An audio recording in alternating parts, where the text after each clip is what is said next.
Bismillahirrahmanirrahim. Assalamualaikum warahmatullahi wabarakatuh. Alhamdulillah. Alhamdulillahi rabbil alamin. Allahumma salli ala sayyidina Muhammadin wa ala alihi wa ashabihi ajma'in. Segala puji bagi Allah subhanahu wa ta'ala yang maha menyaksikan, yang mengetahui segala isi hati, yang mendengarkan setiap ucapan, yang menguasai dan membulak-balik setiap kalbu. Tidak ada kebaikan sekecil apapun kecuali datang dari Allah.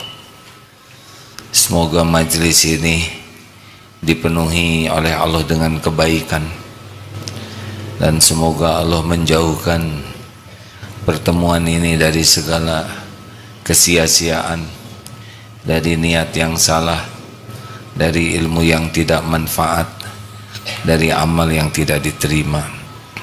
Amin ya Allah ya Rabbal Alamin. Nomor 197 atau yang kemarin 196 ya. Kita baca sedikit 196 Ustaz.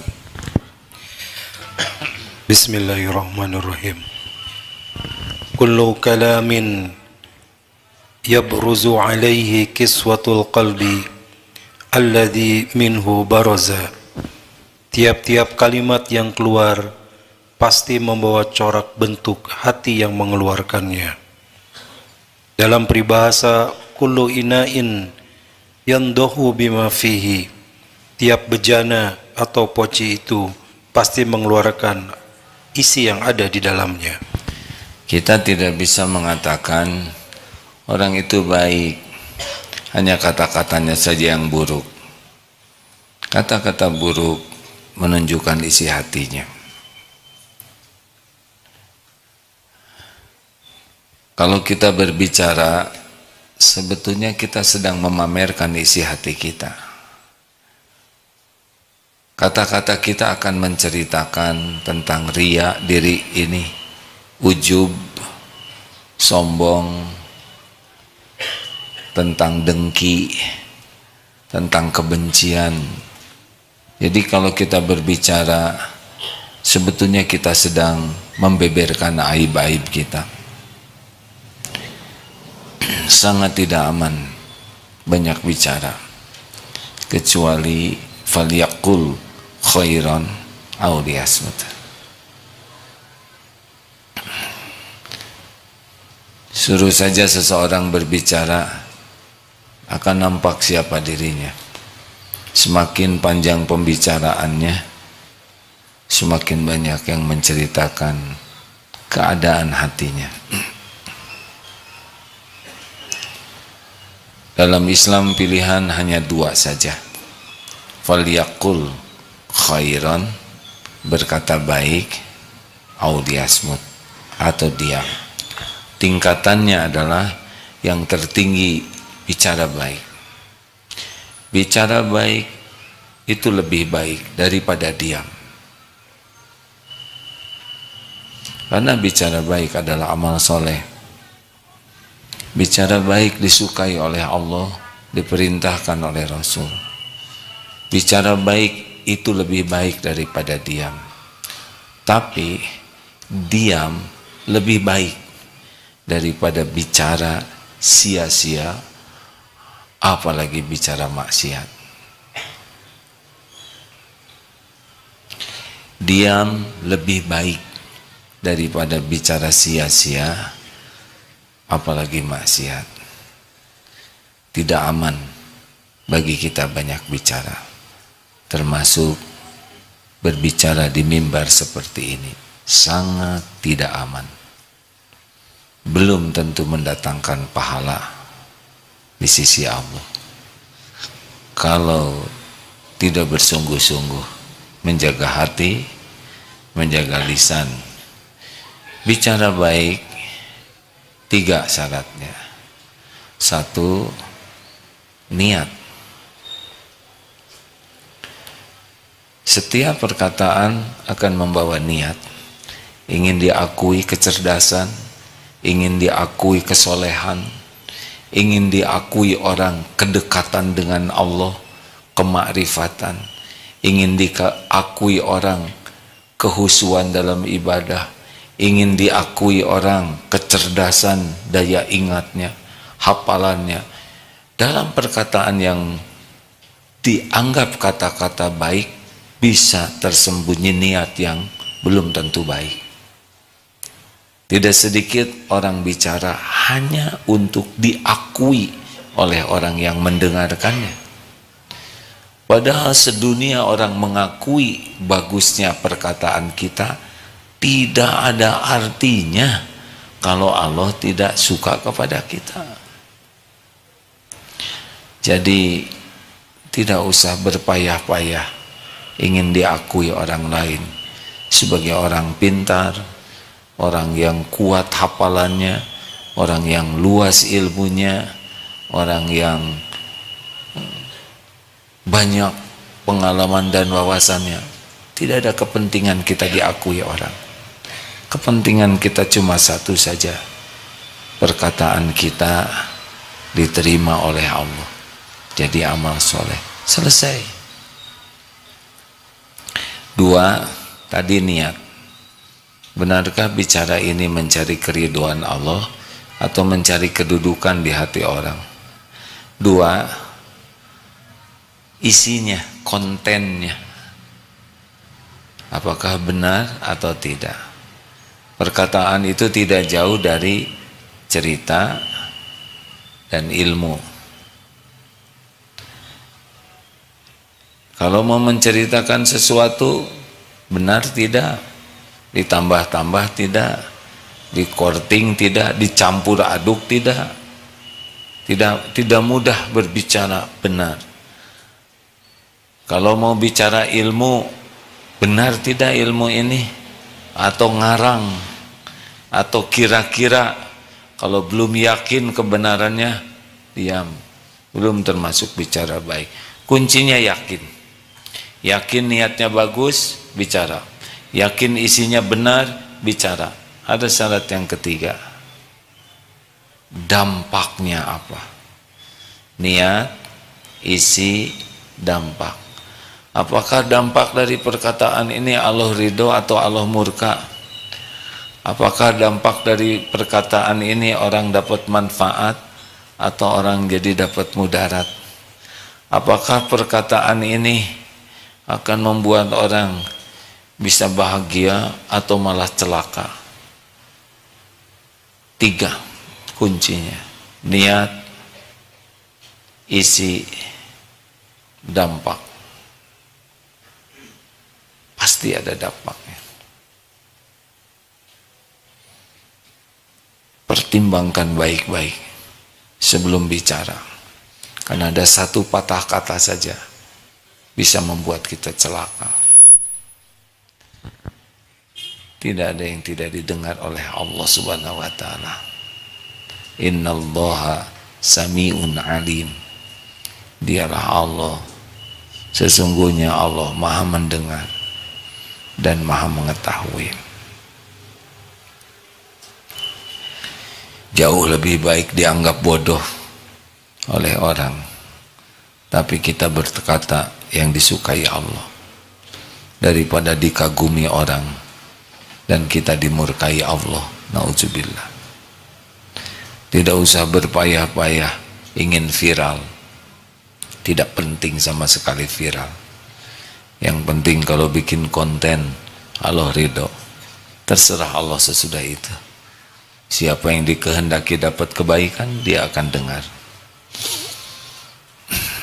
Selanjutnya,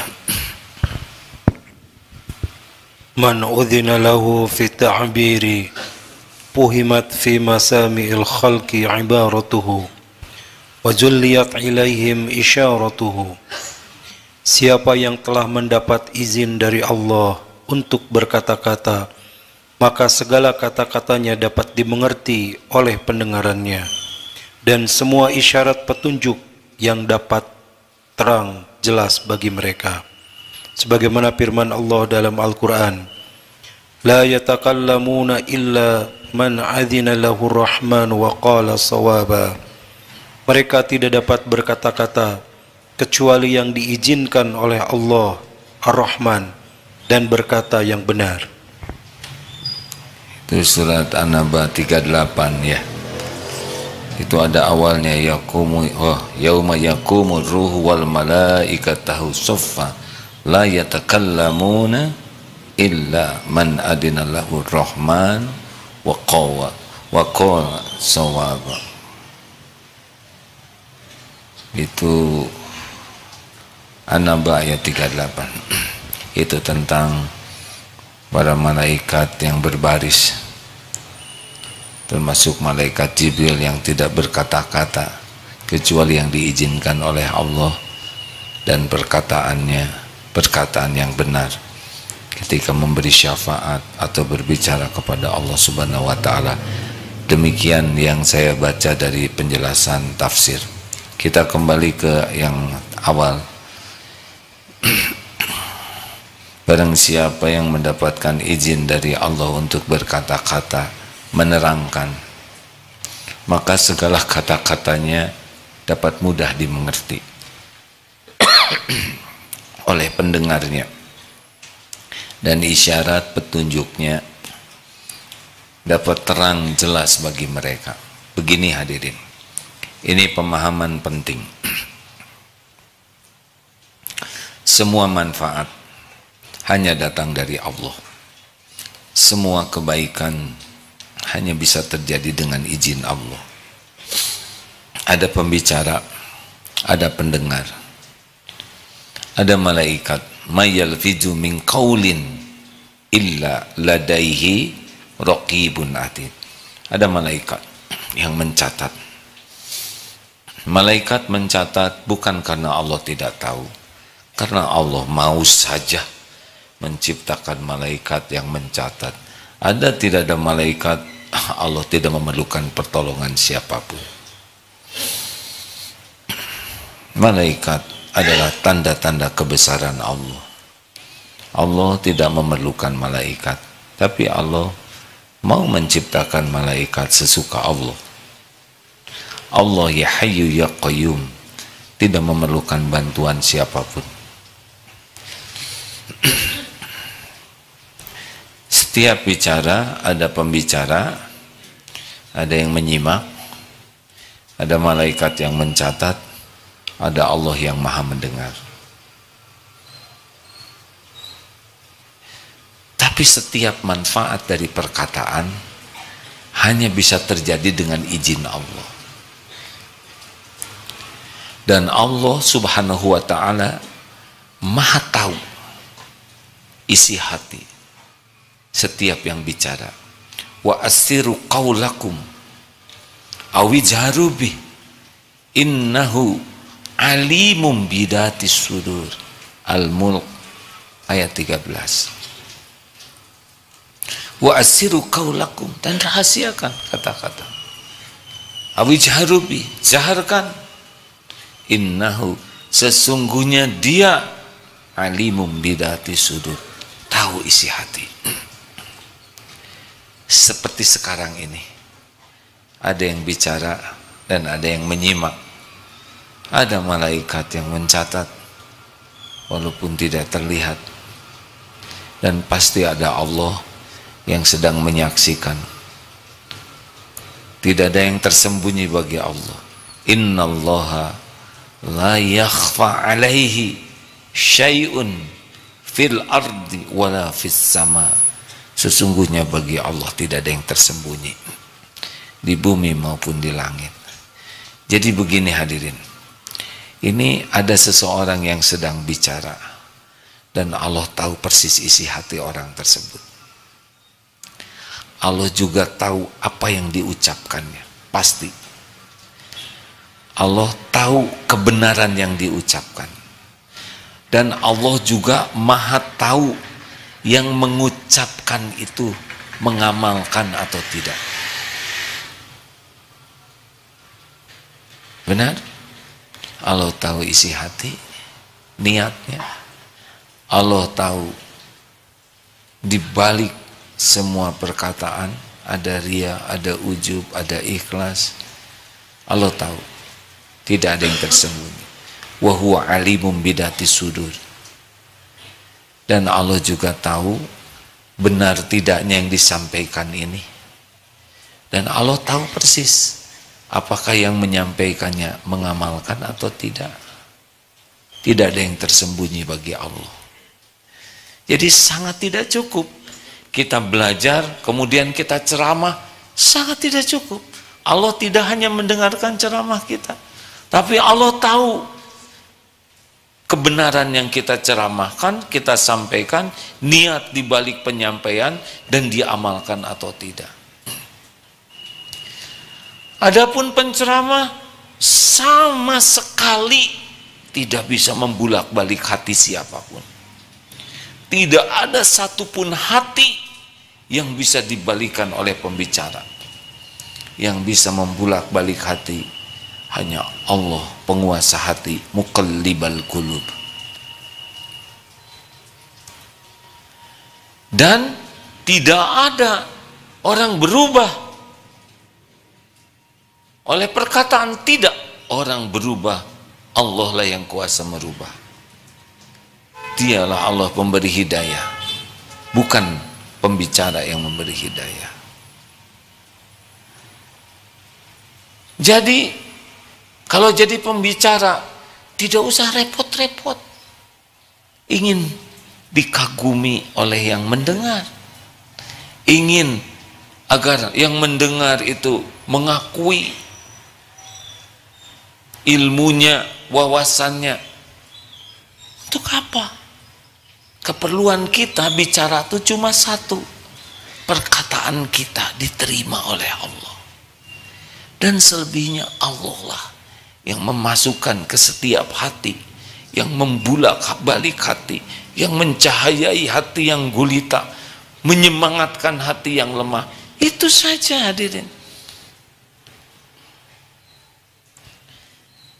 Apa yang bisa dilakukan oleh penceramah ini kan? Tidak ada. Menolong dirinya pun susah.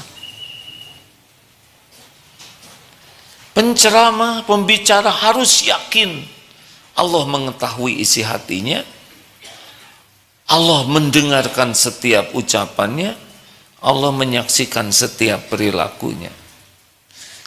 Maka sambil bicara banyak doa.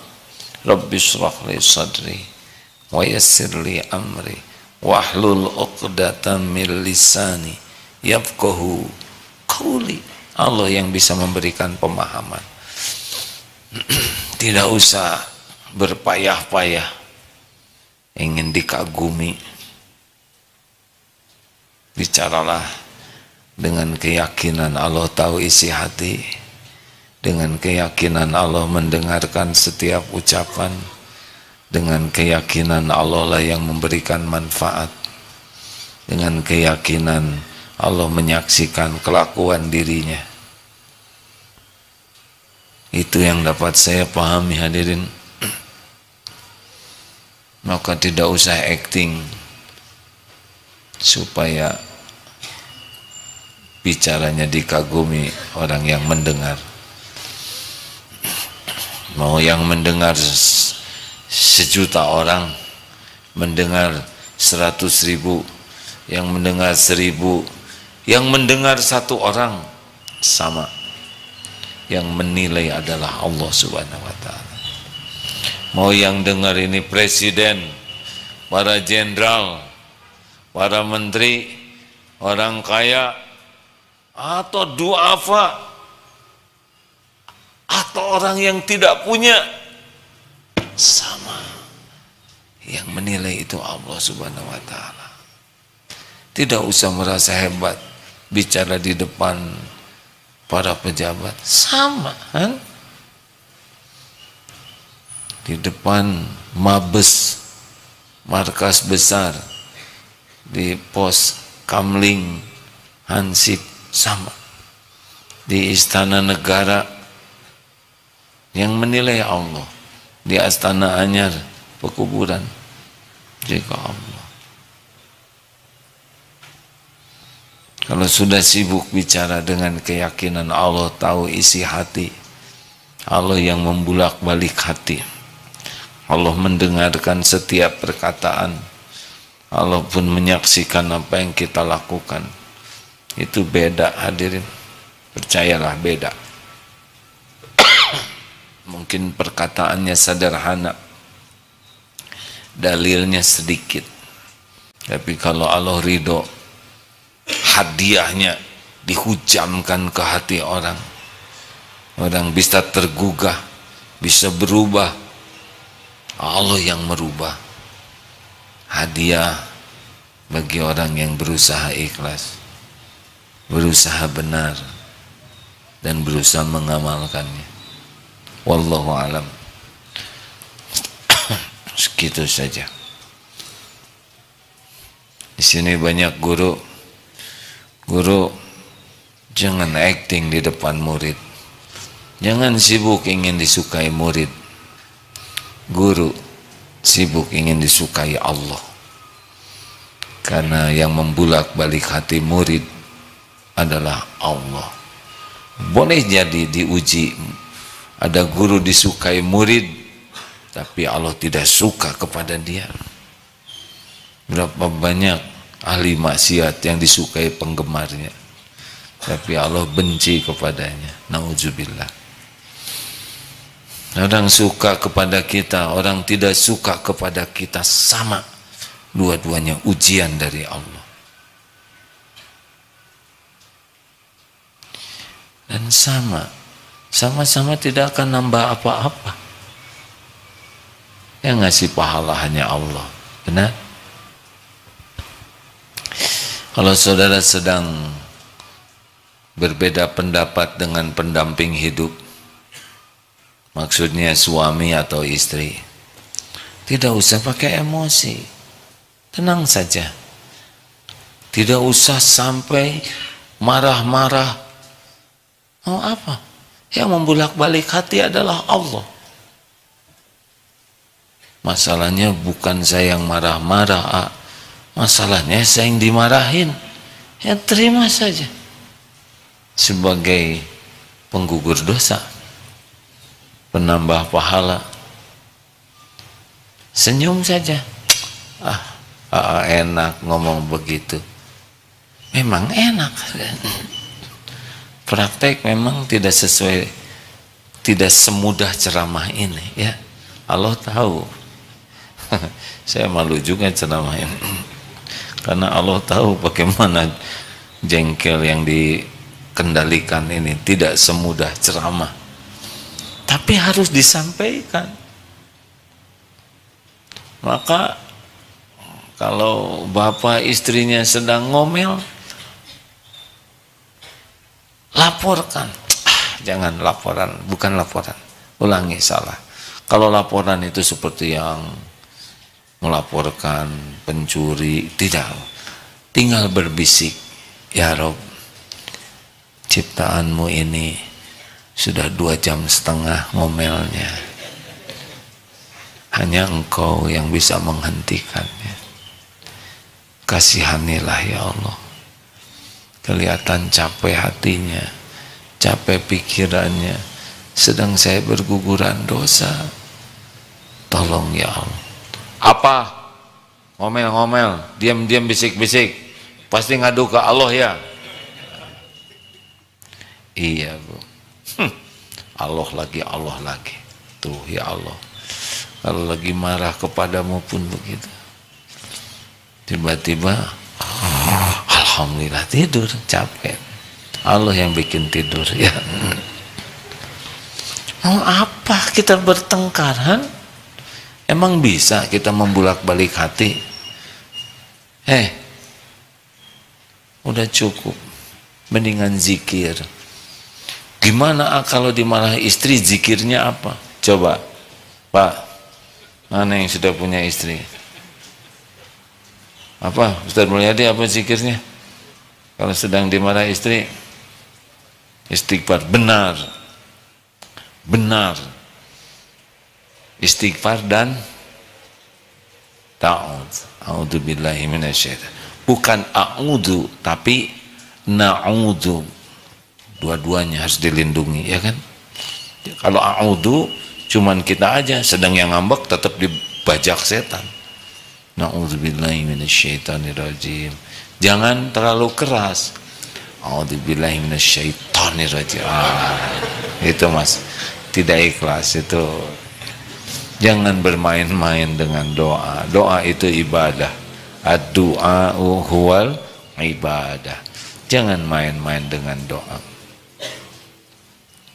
Doa saja. Ya Allah ampuni. Kita tidak salah.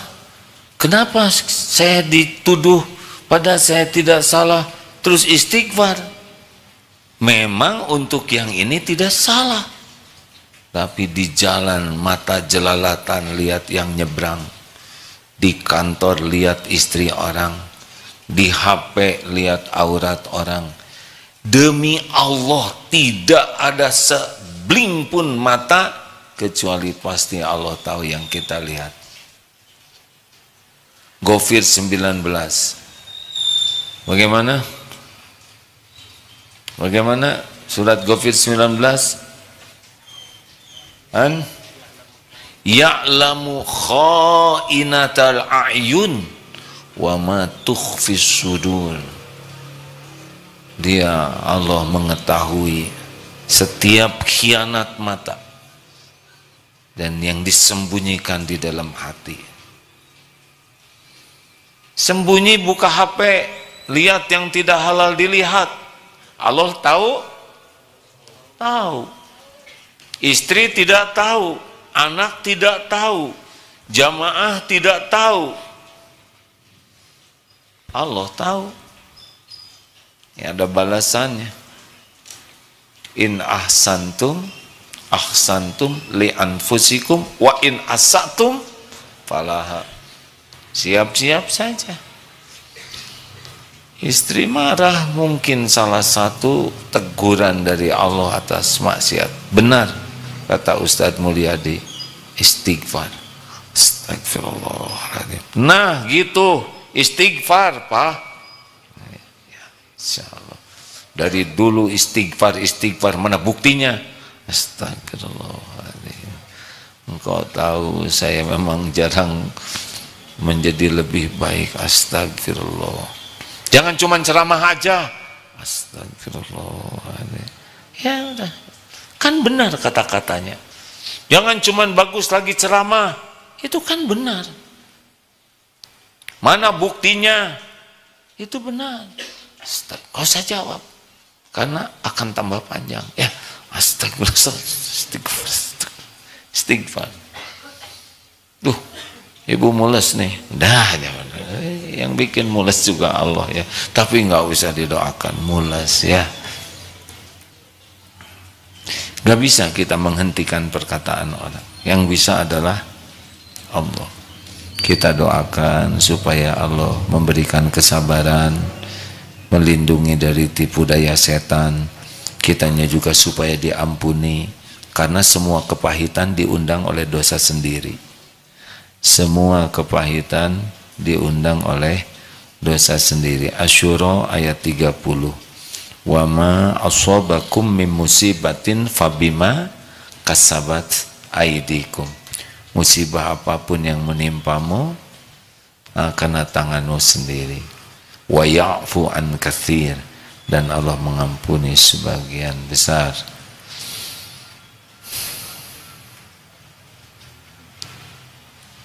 Pertimbangkan setiap mau bicara.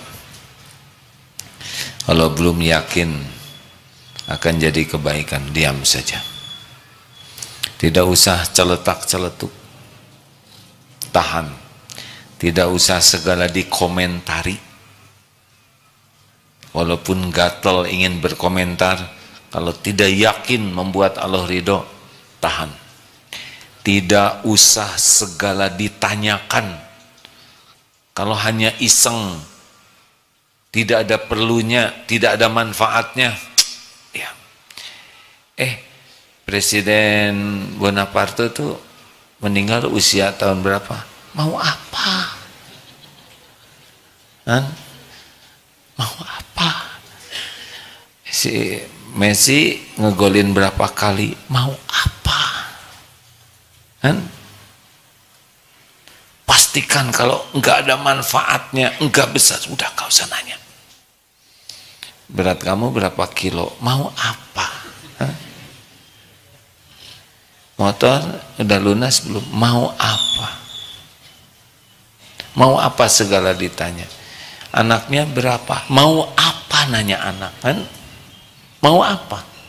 Belum tentu nikah, belum tentu sudah punya jodoh.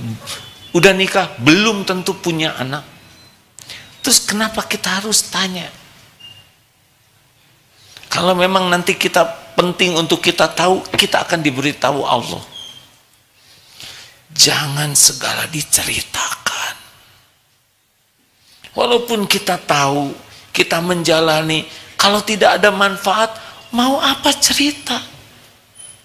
Ayah saya tuh waktu dulu ngasih emas 2 kilo. Terus mau apa diceritakan? Saudara ngasih juga enggak. Kecuali mau dibagikan. Enggak usah cerita umroh, haji, ngaji, sedekah kalau tidak yakin manfaatnya. Juga tidak usah segala menjawab kalau tidak ada yang nanya ya. Ngapain saudara menjawab? Tidak ada yang nanya. Sibukkan zikrullah, sibuk istighfar, sibuk minta ampun yang udah jelas dosanya banyak kita ini. Benar? Mau ngapain buang-buang waktu dengan perkataan yang tidak manfaat? Mending banyak doa saja. Jelas doa. La yaruddu qada illa doa. Tidak ada yang bisa menolak qada selain doa. Terima kasih. Ada yang mau ditambahkan Ustaz? Punten, makasih. Pendidikan dan pelatihan karakter baku baik dan kuat, santri siap guna angkatan ke-48. Masya Allah, tidak terasa sudah 48 angkatan. Pendidikan, ulangi, pendaftaran tanggal 1 sampai 31 Januari.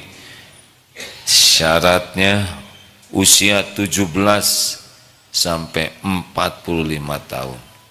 Kalau di atas 45 tahun bagaimana?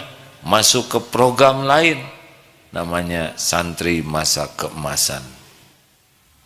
Sampai usia berapa? Sampai sebelum meninggal ya. Tidak ada biaya pendidikan, bebas biaya pendidikan, free, gratis. Adapun infak untuk topi, syal dan kaos untuk pribadi adalah Rp250.000. Kembali untuk yang bersangkutan. Biaya pendidikan atau nanti pada bulan ketiga Rp350.000 untuk latihan berganda di gunung dan hutanan ya. Saya tidak boleh bohong karena yang di tempat lain itu hutanan, bukan hutan betulan. Tapi cukup mengerikan bagi penakut ya. Nggak boleh bohong. Bagi pemberani kurang mengerikan.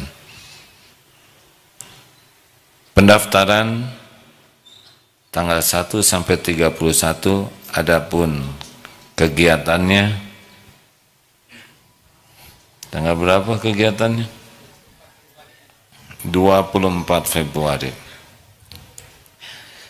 Dulu satu angkatan bisa mencapai 1000 lebih, tapi sesudah dievaluasi terlalu banyak, kurang efektif, sehingga hutannya juga jadi lecek hadirin. Maksudnya solo bivaknya jadi terlalu dekat satu sama lain, kurang horor, karena 1000 itu memakan tempat sangat banyak, pelatihnya juga harus sangat banyak, sehingga dibatasi mungkin maksimal hanya 250 sampai 300 untuk menjaga kualitas. Siapa cepat dapat ya.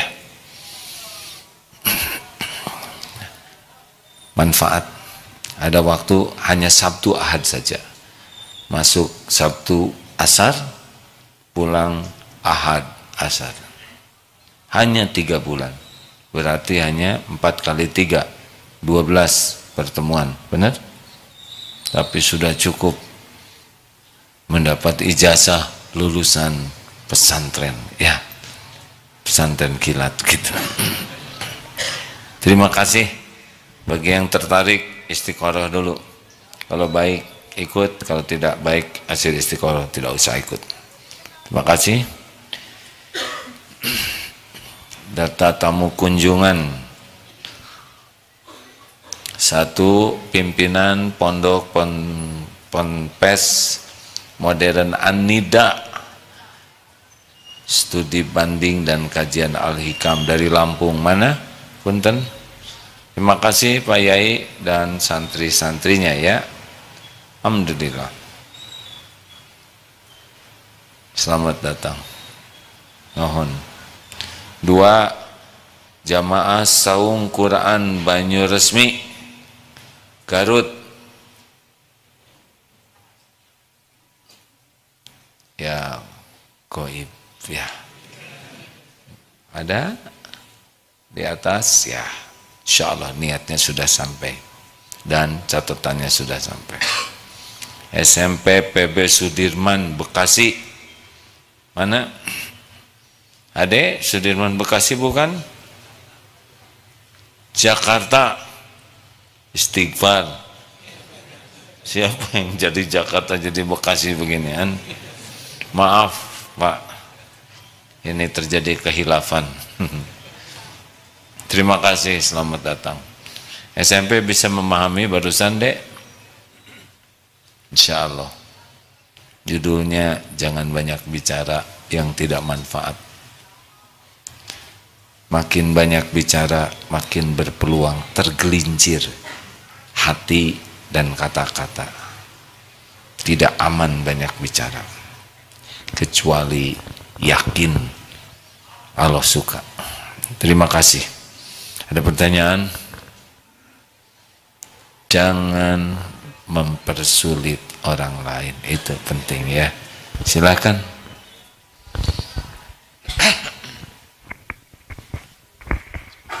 Bisa dibantu? Ibu boleh acungkan tangan supaya mikrofonnya. Atur nuhun AA. Assalamualaikum warahmatullahi wabarakatuh. Maaf ya Bu. Waalaikumsalam warahmatullahi wabarakatuh. Alhamdulillah hari ini banyak pencerahan, banyak ilmu yang bisa didapat AA.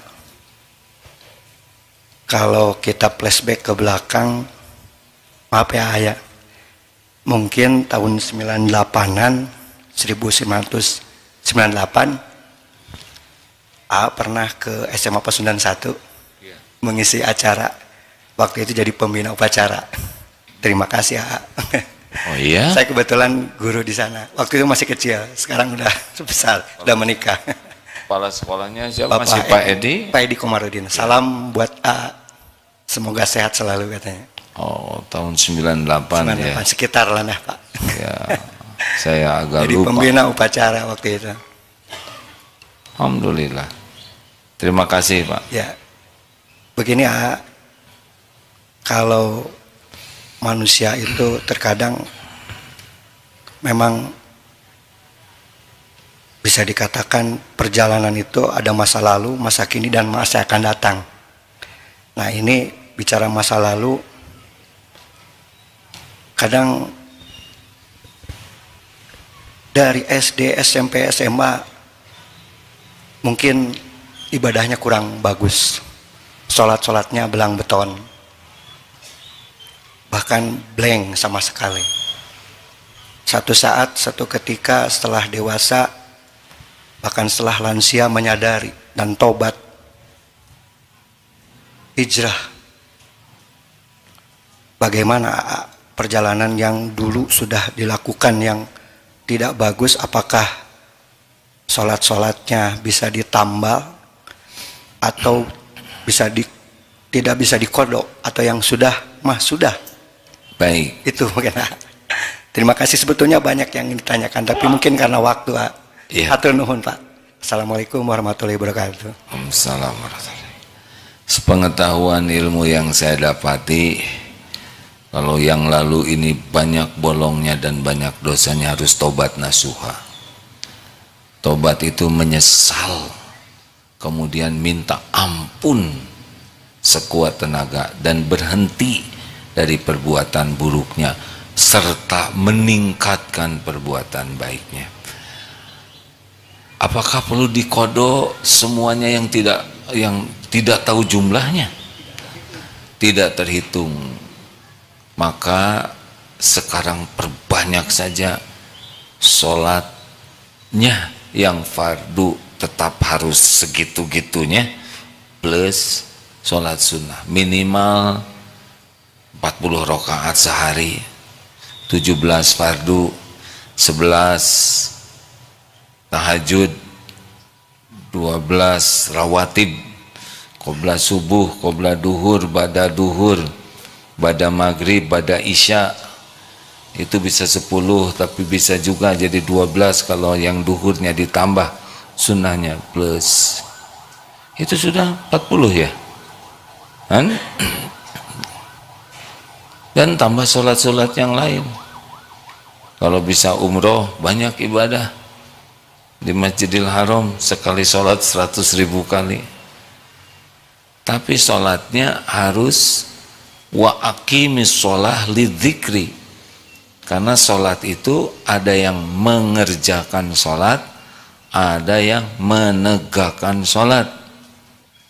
Ciri orang yang sholatnya fawailul lil musallin alladzina hum an sholatihim sahun, ada 6 menurut Imam Ibnu Qayyim, semoga Allah merahmati beliau. 1, berat. Kalau berat dan terbebani oleh sholat, ciri-ciri sholatnya tidak baik.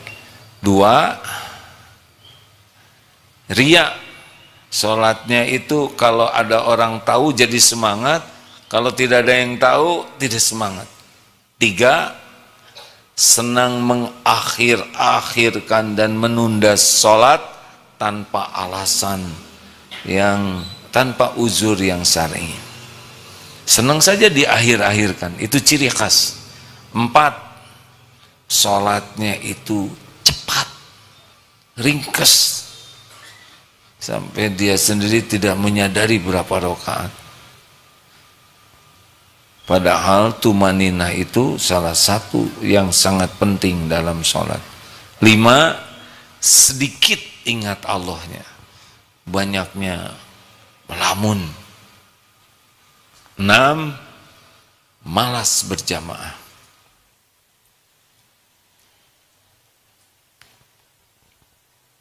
Sambil mendengar beliau, sambil mikir masa lalu sendiri ini hadirin.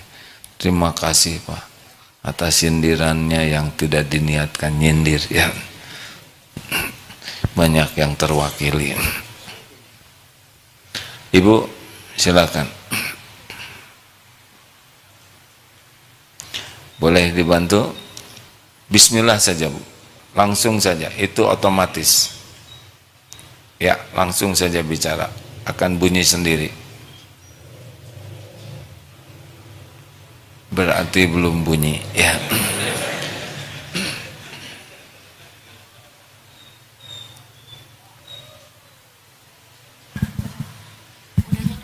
Ya, silakan, sudah bunyi. Assalamualaikum warahmatullahi wabarakatuh.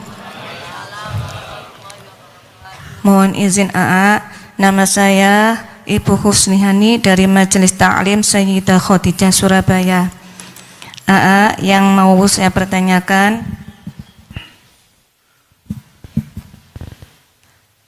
bagaimana caranya dan amalan apa yang bisa membuat hati kita senantiasa bisa sabar, ikhlas menerima setiap takdir Allah? Terima kasih. Wassalamualaikum warahmatullahi wabarakatuh. Waalaikumsalam warahmatullahi wabarakatuh. Allah Subhanahu wa taala berfirman, a'udzubillahi minasyaitonirrajim. alladzina amanu wa tatma'innu qulubuhum bidzikrillah. Ala bidzikrillah tatma'innul qulub. Camkan, ingatlah, hanya dengan ingat Allah hatimu akan tentram. Ingat yang penuh dengan keyakinan, itulah yang akan sangat menentramkan. Jadi kesabaran, keikhlasan, syukur, ridho itu berbanding dengan tingkat yakin ke Allah. Makin yakin, makin sabar. Yakin kita ini ciptaan Allah, yakin kita ini milik Allah, yakin selama ini Allah tidak ada sekejap pun berbuat tidak baik kepada kita, senantiasa dalam kemurahan dan kebaikan Allah walaupun kita ngaco. Yakin setiap ujian itu ma asaba min musibatin illa biiznillah. Yakin ujian ini sudah dirancang oleh Allah. Yakin ujian hidup ini adalah untuk kebaikan kita, untuk keselamatan kita. Yakin Allah sudah mengukur semua ujian ini. La yukallifullahu nafsan illa wus'aha, sesuai dengan dosis kita. Yakin Allah akan menolong kalau kita mengembalikan urusan kepadanya. Wabashiri sobirin, dan berikan kabar gembira bagi orang yang sabar. Jadi masalahnya bukan ujiannya, Bu, tapi keyakinan kepada Allah. Itulah yang membuat ringan atau beratnya hidup ini. Bu, kalau anak sekolah mau diuji, enggak di sekolahnya kasih ujian? Mau? Berapa banyak orang tua yang ngutang agar anaknya diuji, kasih ujian sekolah, benar? Diuji oleh sekolah untuk dibina atau dibinasakan?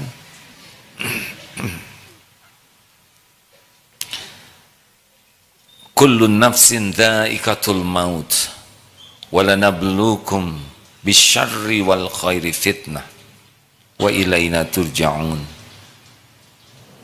Surat Al-Anbiya 35. Benar? Setiap makhluk yang bernyawa merasakan maut, dan kami benar-benar menimpakan waladablukum bisyarri wal khairi, keburukan dan kebaikan sebagai fitnah, sebagai cobaan. Cobaan yang sebenar-benarnya. Jadi hidup ini sepenuhnya ujian. Mana yang lebih berat? Sabar ketika dalam kesusahan, sabar ketika dalam kesenangan. Ini pertanyaan, tolong dijawab. Mana yang lebih berat? Sabar ketika diberi kepahitan, kesusahan, atau sabar ketika diberikan kelapangan, kemudahan? Ujian yang berat itu ujian yang lebih mudah membuat lupa kepada Allah. Sering disampaikan di sini, naik pesawat atau kereta api, wus yang itu ya, kereta cepat. Kalau bagus rata, tidur, lihat video, dengar musik, sedikit yang baca Quran, termasuk sedang umroh. Tapi ketika pesawatnya goncang, yang jarang zikir juga jadi zikir. Ya Allah, Allah, Allah. Mana yang Allah sukai? Ingat ke selain Allah atau ingat ke Allah? Berapa banyak ibu-ibu jadi semakin solehah ketika suaminya titik-titik. Terserah mau apa aja titik-titik, menurut imajinasi ibu, ya titik-titik lagi, pakai lagi dibilang. Apa memangnya? Jangan suudon hadirin. Titik-titik lagi. Ya Allah, Kalau enggak mah lempeng kerek gitu.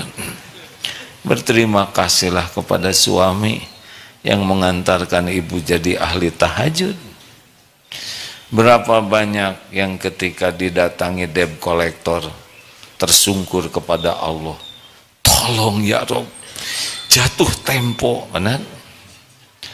Banyak orang yang jadi dekat dengan Allah dengan kesusahan, banyak orang yang jadi jauh dari Allah dengan kelapangan. Gitu Bu. Jadi ibu harus lebih hati-hati. Darut Tauhid sudah mengalami, pertama Darut Tauhid, awal-awal dulu Darut Tauhid tahun 90, kita masih sangat senang kepada Allah. Tahun 98, 99 mulai dikenal, mulai ke TV. 2000, 2001 ribuan orang datang ke sini. Ada Darut Tauhid dulu selain masjid kecil di situ, pesantren belum ada. Tapi orang ke sini, efek tayangan TV saja. Belok. Darut Tauhid jadi Darut Duit. Dipuji, masuk media, berbondong-bondong orang. Apakah itu tanda kesuksesan? Itu saat terburuk bagi pesantren ini. Ketika mulai dipuji banyak orang, didatangi banyak orang hanya untuk kesini penasaran dengan makhluk yang pakai sorban. Alhamdulillah Allah menyelamatkan. Dengan dihina, dicaci, dibully, barulah pesantren ini tumbuh.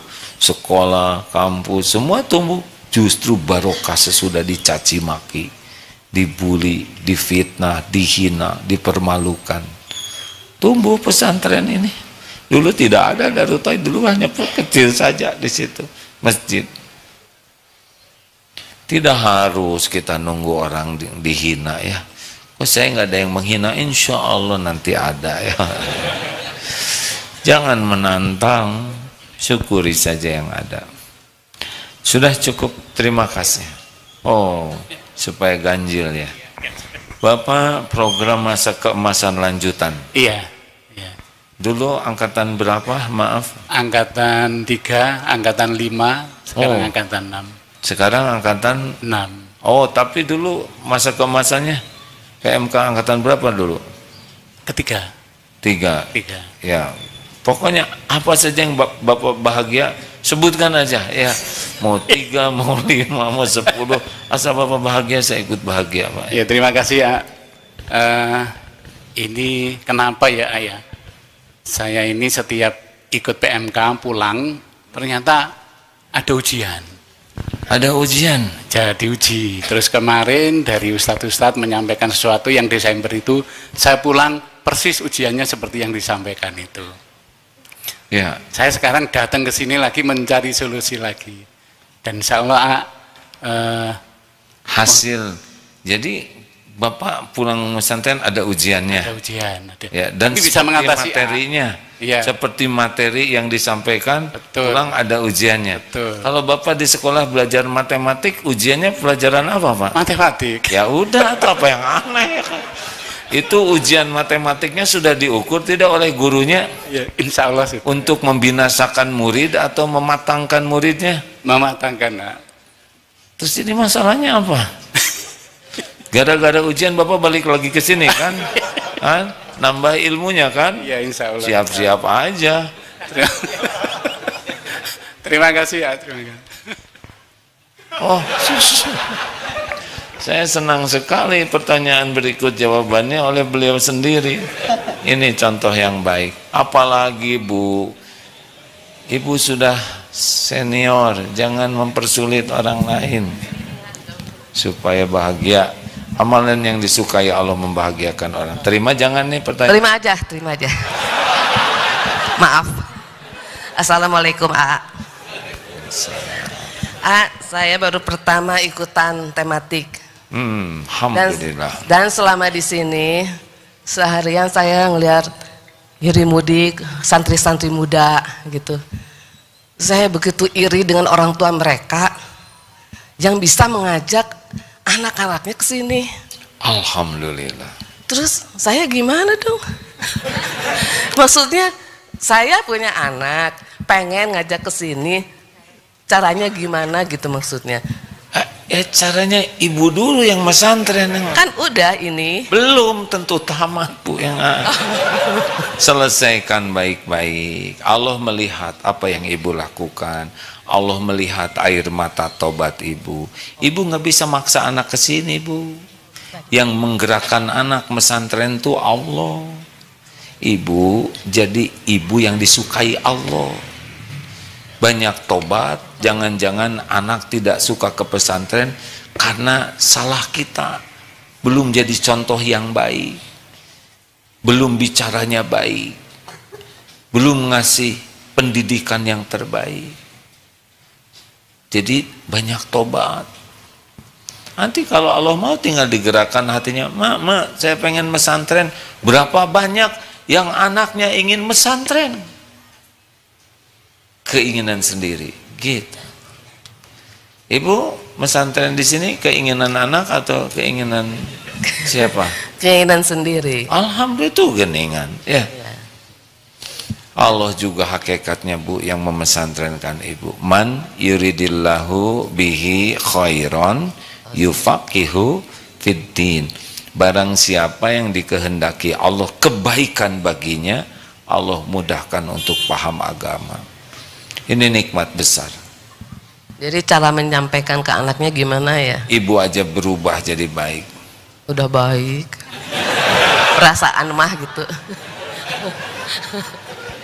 Setiap patah kata akan menceritakan keadaan dirinya. Saya dapat ilmunya, katanya kalau orang baik itu selalu merasa kurang baik. Oh gitu ya, misalnya saya. Jadi malu. Bersyukurlah kepada adik-adik di sini yang orang tuanya bisa mengantarkan ke sini. Saya sedih, bangga, seneng gitu Ustadz. Alhamdulillah. Bersyukurlah kalian anak-anak di sini. Terima kasih. Terima kasih Ustadz. Assalamualaikum. Waalaikumsalam warahmatullahi wabarakatuh. Tidak mudah bicara. Maksudnya saya harus jaga hati. Semuanya harus penuh pertimbangan sebelum bicara. Ini ada para pemateri dari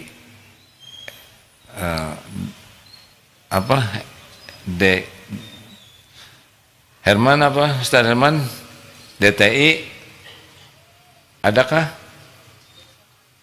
Besok. Alhamdulillah. Ini yang pakai seragam ini apa? Yang mau dikirim ke Palestina. DT Peduli, kepala kantor perwakilan. Ada berapa? 14 cabang kumpul sekarang di sini. Ingat ya, yang mendatangkan orang untuk menitipkan zakat, infak, sedekah, wakaf adalah Allah yang menggerakkan. Kalau saudara jadi kepala cabang, jangan nyuruh orang infak sebelum diri sendiri infak. Jangan nyuruh orang wakaf, walaupun kecil harus dilakukan. Jangan sampai kita sibuk memotivasi orang bersedekah, berwakaf, tapi kita tidak mengeluarkannya. Allah tahu. Allah tahu. Termasuk kalau saudara jadi pimpinan apapun, jangan sembarang nyuruh orang. Kabura maqtan indallah an taqulu ma la taf'alun.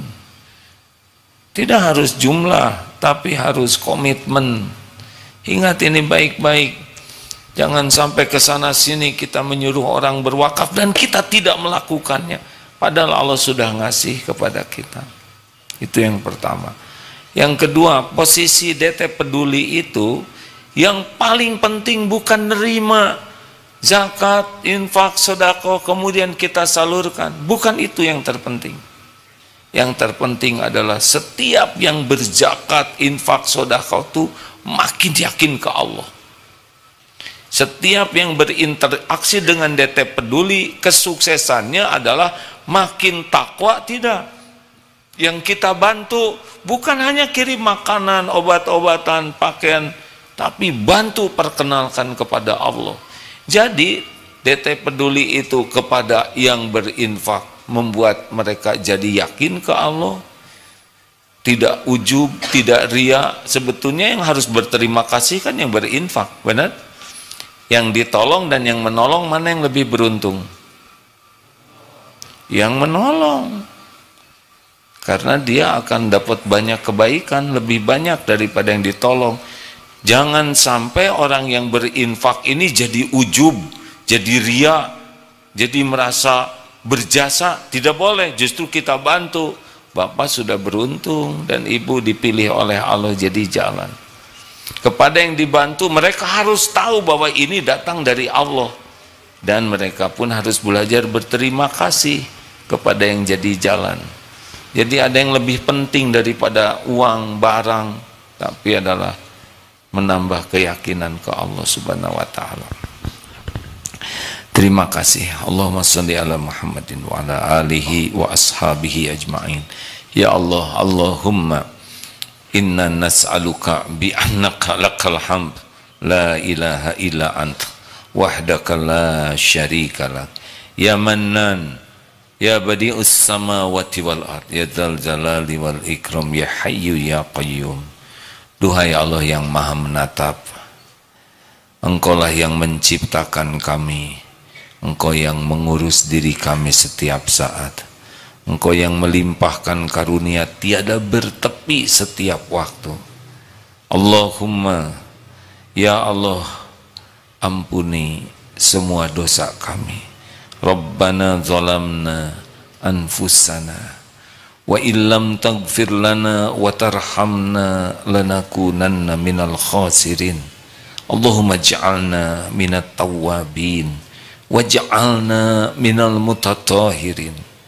Allahumma ati nufusana taqwaha wa zakiha anta khairu man zakaha anta waliyuha wa maulaha. Duhai Allah yang maha menatap, kami mohon kepadamu, anugerahkan kepada kami jiwa yang takwa. Sucikan jiwa kami ini ya Rabb. Engkaulah sebaik-baik yang kuasa mensucikannya. Engkaulah pelindung dan penolong jiwa ini. Allahumma inna nas'alukal huda wattuqa wal afafa wal ghina. Ya Allah, kami mohon kepadamu hidayahmu, petunjukmu setiap waktu, ketakwaan kepadamu, hidup yang terpelihara dari apapun yang tiada engkau suka, dan kecukupan ya Arhamar Rahimin. Ya Allah, catatkan jamaah ini jadi ahlul yakin. Tolonglah kami menjadi orang yang tidak bisa lupa kepadamu. Ya Allah, golongkan kami menjadi ahli syukur. Indahkan kami dengan kesabaran. Tuntun agar bisa menyempurnakan ikhtiar. Buatlah hati kami selalu ridho dengan takdirmu. Ya Allah, golongkan kami menjadi hamba-Mu yang istiqomah. Jadikan akhir hayat kami semua husnul khotimah. Allahumma ighfir lil mu'minina wal mu'minat wal muslimina wal muslimat al ahya'i minhum wal amwat. Allahumma a'izzal islam wal muslimin. Allahumma ansur ikhwanana mujahidin fi Palestin wa fi kulli makan. Allahumma ansur muslimina wal muslimat fi Palestin. Duhai Allah, Engkaulah yang menggenggam segala kejadian, Engkau menyaksikan segala-galanya. Tolonglah saudara-saudara kami ya Allah, teguhkan imannya, turunkan sakinah di hatinya, sempurnakan perjuangannya, berikan kemenangan atas kaum mukminin.